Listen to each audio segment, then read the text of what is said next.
this instead. Maybe we should do that. You know, like, no, don't do that. Don't do that. No, we should try. We should try. So, you know, it's their money, so it's okay, we'll try.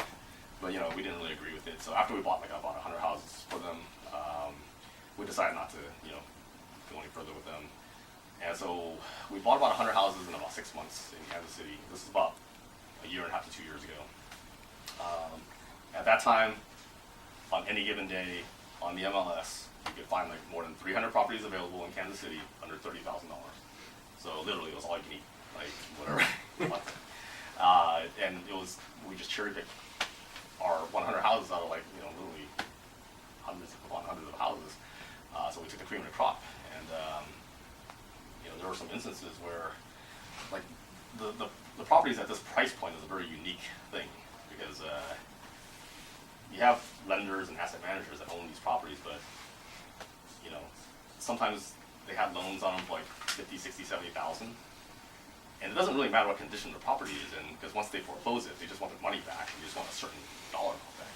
So a property could be condemned, falling apart, or it could be like in pristine condition and it's like rent ready, but it's still be on the market for like $10,000. So as long as you have the patience and, you know, you're on top of the market and you're looking at these all the time, you'll actually come across a lot of good deals, and we did. And so we just started picking these up for those guys, and then thankfully, you know, we landed on our feet, because there was actually another person that I knew that was kind of watching on the sidelines, you know, when we're starting up again with these guys. And you know, he's our current partner, Andrew, and you know, he's got the financial backing. Also, he's venture capitalist. You know, he's got like a lot of institutional investor connections and stuff like that. So he was very interested in you know, taking over in place of those guys that we worked with originally.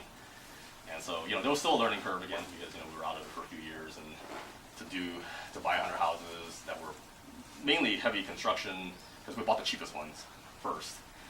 And then we got wise to it. We're like, why are we buying these when sometimes for the same 25,000, it's already ready to go, right? So why do we do this for? So we began to look at those opportunities instead. And it's like, you know, so we would buy houses that were pretty much practically rent ready, or there's actually a lot of people that sell houses on the Midwest with tenants in place. And I can tell you right now that probably 70% of those tenants are actually not real tenants. They're fake tenants. They just put them there and tell you, I'm selling you a house with a tenant in place. But they probably never paid a day of rent, and when you buy it, they'll probably never pay you a day of rent. But the good thing about that is, you probably don't really need to do much to evict them. They know they're squatting pretty much, and they're not gonna, like, you know, they're not deadbeats. So they'll usually leave, you know, once you kind of like, hey, you know, you have a big rent. And you know, there's not much threatening that you have to do, and then they're just going to leave. But generally, those houses actually are in pretty decent shape, right, because they've been rehabbed. So you guys are probably wondering why, you know, well, how are people able to sell these houses for that price? You know, usually people that put tenants in place. Well, a lot of these houses actually go up for auction, like tax auction. And we bought like 30 houses in St. Louis for anywhere from $750 to like $1,500 each. Because you're basically paying their back taxes, and you're taking it over. And the county actually doesn't want any more than that. All they want is their taxes. They don't care if the house is worth $10,000 or $8,000 or $7,000, whatever. They just want their $1,500, and as long as you pay the $1,500, then good with it. And then how much work do they need as far as rehab and whatnot? So, you know, oftentimes you can't get into them, but, you know, of course you can get into them, right? So, when I went to go look at these 30 houses, I went out to St. Louis. Actually, Daniel, my friend right here, he actually went with us. There was one house that we walked into, and it was like, it was already like 75% like construction complete, and all the rest of the materials were like all over the place. So someone had just abandoned the project. They ran out of money or something, whatever. But I think they would have bought that house for like, you know, maybe $1,700. But then of course there's some that, you know, needed like a full rehab, new roof, new everything. But you know, it's like that. So people are able to actually buy these houses really cheap. They're able to throw some money into it, and then turn around and sell it for like $20,000, $25,000 and actually make some money. It's pretty amazing. I think those opportunities are there for a period of time. It's actually a very unique time in history right now. I'll tell people, because it's actually kind of like staring us right in the face, but people don't recognize it. these houses at like 15, 20, 25,000, they're not going to stay at 15, 25,000. Now, 10 years ago, if I told you there's a $25,000 house, I almost guarantee you that it's in a war zone or it's in a really bad area, and you probably don't really want to be buying these areas. But after 2008, and for the 3 or 4 years after that, there were so many foreclosures in these areas that had these $70,000, $80,000, $90,000 homes that some of these prices just started to spiral down. And if you think about it, right now we're in 2017, so people get foreclosed on 2011, 2012, 2013, their credit's still bad. So it's not like here, the Bay Area or Silicon Valley, where a lot of people actually just like strategically walked away from the house. Like they bought the one next door first, and then they gave away, gave theirs back to them. These people, once they lose their credit, that's it. They're shot for like the next 7 to 10 years. So we're about halfway through that right now. And so a lot of people don't have the buying power or the ability to buy, but a lot of them will probably want to buy eventually. As a matter of fact, some of the early people that got foreclosed back in like 08, 09, well, now it's 2017, so we're about 8, 9 years down the line. Those people are coming back. So it's a good indicator that the next 3, 4, 5 years, if we're able to scoop up a lot of these properties, we'll have opportunities. And we have a bigger plan than just holding homes for Section 8 housing. But in the interim, actually, so I'll say my partner Andrew actually is like he's real big into like a social impact type investing. He's got like a LED project in Chile where they're like converting all the streetlights to LED lighting. And he's got something going on in the Philippines. He's got some kind of like patented process to convert garbage into fuel. So I don't know. There's other stuff. It all has to do with like social impact. So for us, we also want to provide housing for the very low income sector. And you know how there's always a talk about like, oh, there's not enough low income housing. There's not enough housing. Well, hello. Houses all over the place. It's just people aren't thinking to use them, for that purpose. I mean, they're literally all over the place. There's millions of these units out there that are available. It's just, I don't know why people can't get past, the price points or the areas or whatever. But, there's plenty of houses out there for low-income families. And so the way that we, have looked into like areas to invest in is we've always, it's not rocket science. I don't do any crazy like, formulas or anything like that. I follow the news. So it's actually, it's very simple because right now, there's maybe 20, 25 markets out there where you can buy properties for like, 25,000, 30,000. I'm talking like big cities. I'm not talking about like, Chattanooga, Tennessee. I'm talking about like Memphis, Tennessee. Big cities, 400,000 or 500,000 people. And if you have a choice between buying a $25,000 house in Detroit, urban core, or $25,000 house in like Kansas City, Missouri, kind of obvious where you would go right now, right? But the way that it works is though, and I've seen this because I've been doing this for 20 years, is everything is cyclical. The reason why some of these cities are actually down and out right now is because they've gone through a cycle. There's a lot of history and reasons why they're down and out right now. But these are big cities. These are urban core areas. They're right in the middle of the city. It's an eyesore. It's a blight. The city will do something about it eventually. It may not be now, it may not be 3 years from now, but someone will come into office and say, hey, we cannot do this. Or something big might happen like in Cleveland, like the Republican National Convention happened there, so they spend billions of dollars to upgrade the whole city so that they present a better face to the rest of the country. And when stuff like that happens, again, you follow news, and go, oh, okay, something's going on here, then it's more likely that these areas will see redevelopment.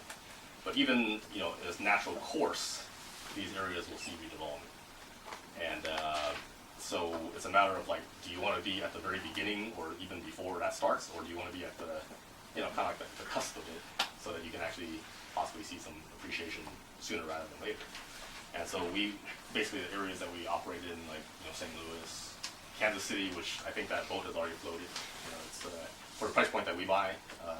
There's a ton of people buying there right now. There's actually multiple offers, and submit your highest and best for a $10,000 property. It's like what? It's ridiculous. So we don't like to fight for property, so we move over to St. Louis because St. Louis has all you can eat right now. Indianapolis, we bought a lot of stuff there, but now price point's gone up a little bit. Um, there's a whole bunch of markets out there where there's a lot of opportunities, and so the Section 8 market or Section 8 tenant is a very tricky thing. In all these areas that we operate, like, we only buy if we have a mind to buy a lot of properties. I'm sure that there's some people in this room even that have bought like 1 or 2 or 3 properties in somewhere USA, thinking when they looked at it, hey, the Craigslist ad says that I'll get a 40% return on this, and so you buy 3, and you're like, wow, I'm gonna make a lot of money. But depending on how it's managed, within 2 years you might be begging to give it away because it's not an easy thing. I mean, if you're out in the Midwest with these properties and you're looking for a property manager, you guys may or may not know this, but I wouldn't go Googling for like the highest rated property management company out there, because that's going to get you the property management company that manages all the 8 properties. And Section 8 tenants is a different profile. You need to have people that understand what their needs and wants are. You're going to need to understand that they're going to call a lot for things that other people might be able to handle on their own, but for whatever reason they don't want to. And so if you have the wrong match there, you have a very highly rated property management company, they're not going to be highly rated for your properties because their staff is not going to be trained up to deal with the problems that lower income families have. They're not going to be trained up to do the things that, and ultimately what's going to happen is, they don't care because they're making $50 a month off of you. And so if you leave, you leave. If it's a $1,200 a month property and they're making 10% off you and they're making $120, and they probably think twice about that and they'll work really hard to save the relationship.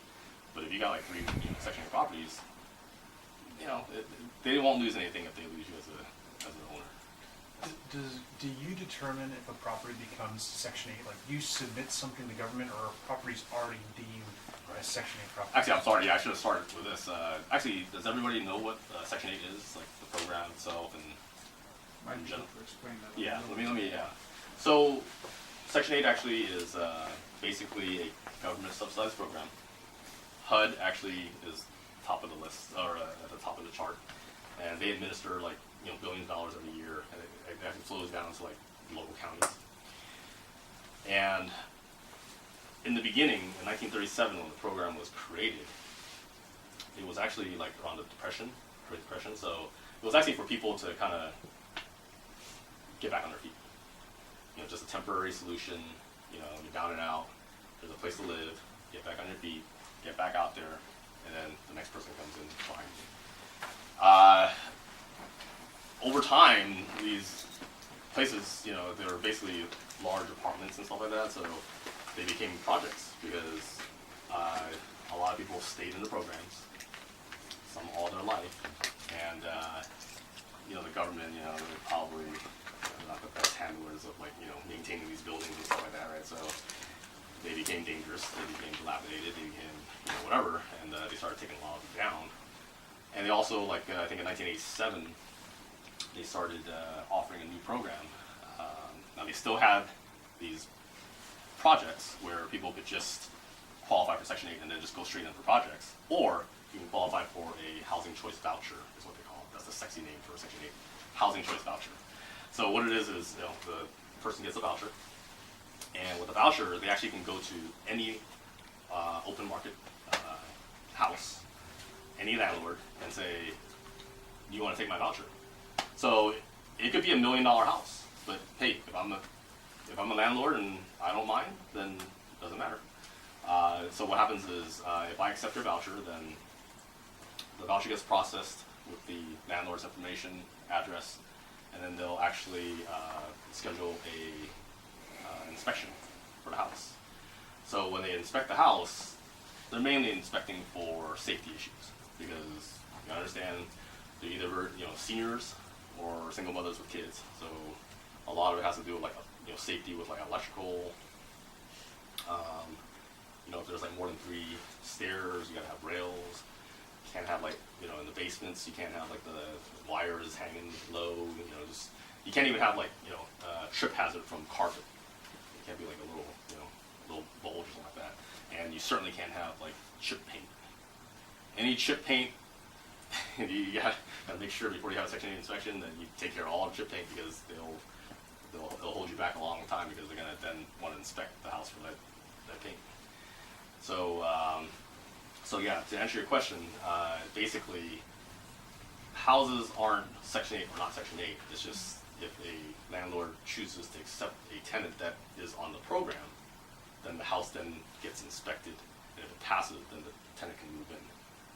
How do they choose the rates if the homes are variable in Yeah. price? So it's generally fair market value, but it depends on like the supply and demand, and so that's the other variable that we really are careful about when we go into these areas that we buy heavily. We buy areas where we know there's actually a much higher demand than there is supply. And I'm going to tell you right now that that's not difficult to find at all, because nobody wants to deal with the housing authority, because they're a pain in the ass. I mean, they're a real major pain in the ass. I mean, basically what it is it's a governmental entity with high turnover in employees, and